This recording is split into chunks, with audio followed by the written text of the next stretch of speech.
Hey guys, KingXF here, and I hope y'all had a happy holidays. As we approach towards the end of 2020 and venture on into 2021, I just want to give a big thank you to each and every one of you that have supported me throughout this crazy year.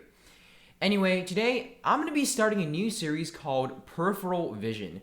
Basically what it's about is that I will be showing off and reviewing gaming peripherals that are not only inexpensive, but also packing great value for their price. For the most part, what will be shown in this series isn't going to be from mainstream brands, hence the name Peripheral Vision.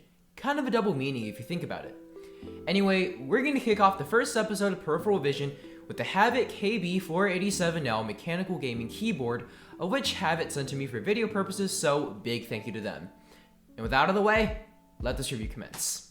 Starting off with basic design, the Havit KB487L is a 10 keyless or TKO mechanical keyboard that has a numpad at the same time. It has a top plate made of matte black plastic and the base is constructed with the same material. On the perimeter of the board, under the arrow keys, there's a small metal badge that serves as the only source of visible branding. You can pick this keyboard up in either black or white, but at the time of receiving this, only the black version was available. The KB487L features an enclosed switch design with a white backplate underneath the keycaps. However, the keyboard does not have RGB this time around.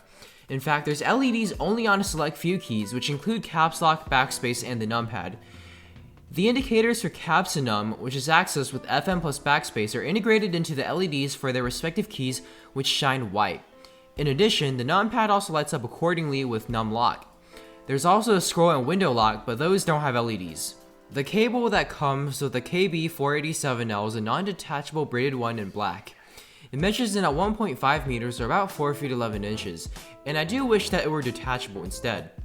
Flipping the keyboard over to its underside, there's 4 rubber pads that keep the board from sliding around on your desk, of which 2 of them are actually rubberized flip-out feet for angle adjustment. Mashing down on the keys, there's very little flexing, but as long as you type normally, this won't be happening. In terms of accessories, it comes with the wire keycap holder, which is definitely a lifesaver, and much better to use than those small plastic ones. As for technical aspects, it has full N-key rollover and anti-ghosting, and Windows lock mode. As said earlier, there's no RGB backlighting on this keyboard, so I won't be showing that in this video. So instead, let's talk about the numpad. Obviously, it's plain to see that it's located where the nav cluster would normally be, which can be accessed via 3 ways. The first method would be to turn num lock off and press the respective nav cluster keys. The second is to use the FN key instead, so you still get backlighting unlike the first way. And the third and final method is the same as the second, except using the L or R shift keys instead of FN. For media control, FM plus F1 opens Windows Media Player, F2 and F3 decrease and increase volume respectively, F4 is mute, F5 is stop, F6 is backtrack, F7 is pause play, and F8 is skip track. FM plus F12 is print screen, and FM plus Windows is Windows lock. The keycaps on the KB487L are made of dye-sub PBT plastic. As you can see, it comes in a pretty unique colorway with black modifiers and orange accent pieces, as well as a beige color as you would find on old school keyboards for the alphas. Although I wouldn't say it's my favorite color combination, it still stands out nonetheless. Now, I've mentioned earlier that you can get this keyboard in either black or white, so if you pick up the white version, you actually get a different keycap colorway consisting of colors like blue, purple, and yellow for mods, and white for alphas. I much prefer that colorway over the white on the black version, so it would be nice to see if Havit could feature that instead. As for stabilizers, they are cherry plate mount stabs and have zero rattle or mushy feeling whatsoever, which is definitely impressive. For switches, the KB487L uses G-Shan mechanical switches. I've never heard of this manufacturer before, but I can tell it's just some random Chinese knockoff brand.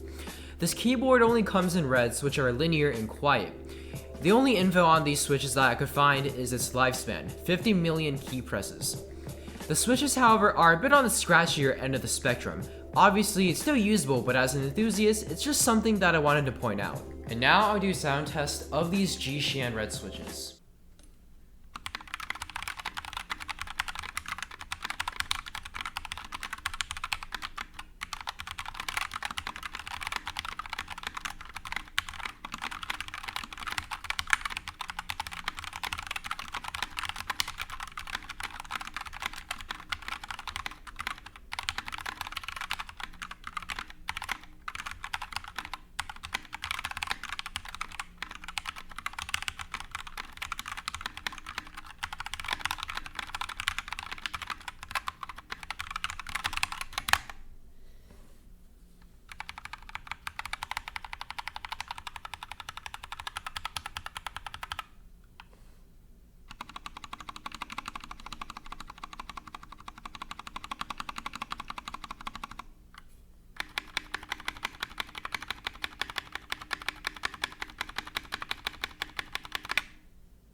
Now let's talk about pricing. The Havit KB487L comes in at $40, and while it can occasionally go up to $50, it's still well worth the purchase. PBT keycaps, a unique form factor, incredible stabs, and a wire keycap holder, all for such a low price, is insanely great value in my books. As always, links in the description if you want to check this out. Moving over to pros and cons as well as my final verdict. For pros, I really enjoy the fact that the KB487L includes PBT keycaps at such a low price. If you were to ask me, this is probably one of its main selling points, and I absolutely love it. They even come in two colorways depending on if you get the black or white version. Another pro is how well made the stabilizers are. Again, at this price point, I wasn't expecting anything too phenomenal, but when I finally got this board, it really blew my mind as to how little rattle and mushiness the stabs had. Havit, job well done here. Next up, I've come to quite enjoy the form factor the KB487L sports. Not only does it have the same size as a TKL board, which means more mouse space, but it also features a numpad. Now, I do realize that most gamers out there don't use a numpad, but for a student like me that does online school every single day, while still in quarantine, it's proven to be quite useful when I have to do math calculations. The included wire keycap holder is definitely a welcome feature. Wired keycap holders are so much better than those small plastic ones, and once again, for the price point of this keyboard, it just adds in even more value. Not even big companies like Corsair include one, so it's great to see smaller ones doing this. Lastly, the braided cable is a nice touch as they're much more durable than rubber ones. As for cons, there's literally no major ones that I can think of. If anything, there are only a few minor gripes, but that's about it. First is the keycap colorway of the black version of this keyboard. I feel like the orange accents are kinda out of place, and the beige alphas aren't really my favorite either. So I do hope that there's some sort of revision to the colors later on down the line. Next up are the switches. They're just really scratchy. Again, this may not be a problem for the average user, but it does bother me a little bit as an enthusiast. Not to mention, there's only one switch option, which are reds. There are those out there that do like blue or brown switches, so it would be nice to see those included too. Lastly is the non-detachable cable. I know that many office workers are going to like this form factor, and it's literally perfect for bringing to work if you don't work from home. However, making the cable be detachable would definitely make it even easier to take around. So at the end of the day, would I recommend the Havit KB487L? The answer is a big yes. At this point, I feel like I don't even need to explain why. The value this keyboard packs in is just insane. For $40, you get PBT keycaps, a compact, portable, and office-friendly layout, and incredible sounding stabs. Seriously, I can't recommend this board enough. Just wow. Again, links in the description if you're interested in checking this keyboard out.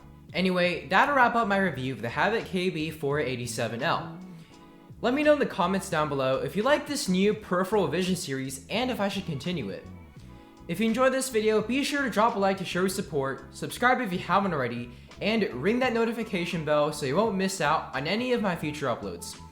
Feel free to follow me on Instagram @KingXFOfficial, as well as join my Discord server where more giveaways will be happening in the future. I'm KingXF, and I'll see y'all next year.